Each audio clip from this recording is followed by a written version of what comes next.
आज बात करेंगे टीडीपी और बीजेपी सरकार की आंध्रा की। 50 साल के ऊपर के मुसलमान को पेंशन दी जाएगी। ईदगाह और कब्रिस्तान के लिए हर शहर में जमीन आवंटित होगी और देश की राज्य की राजधानी में एक शानदार हज हाउस बनाया जाएगा।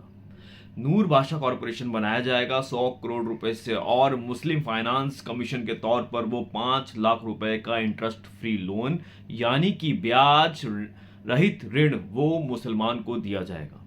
10,000 रुपए इमाम का वेतन होगा और मोजीन की 5,000 रुपए सैलरी यानी कि वेतन होगा। जो क्वालिफाइड इमाम होंगे उनको गवर्नमेंट में काजी के तौर पर नियुक्त किया जाएगा।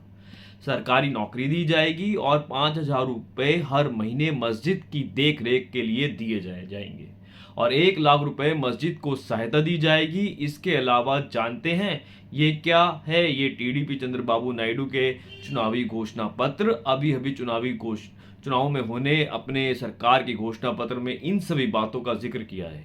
आंध्र प्रदेश की जनता के साथ लिखित वादा किया है। भारतीय जनता पार्टी भी उनके साथ थी और पवन कल्याण भी उन्हीं के साथ थे।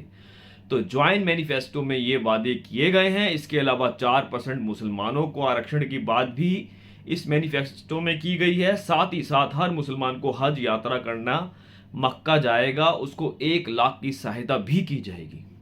दोस्तों, बीजेपी और आंध्रा में टीडीपी का ये गठबंधन है। बीजेपी जहां अपने आप को हिंदुत्व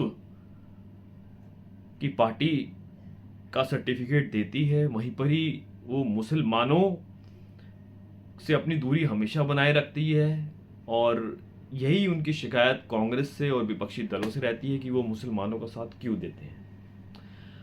अब टीडीपी से समर्थन लेने के बाद क्या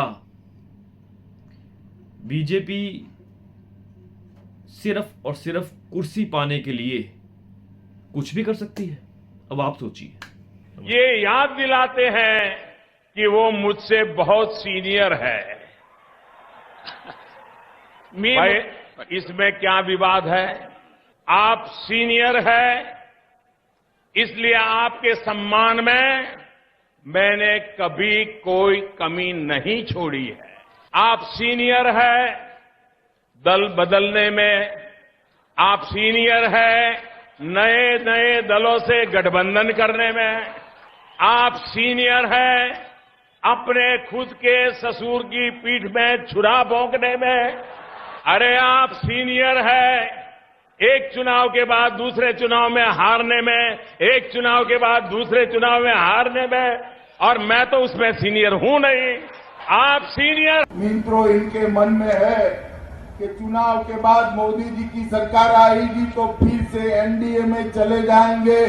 चंद्रबाबू जी, एनडीए के दरवाजे आपके लिए हमेशा के लिए बंद हो चुके हैं, बंद हो चुके हैं।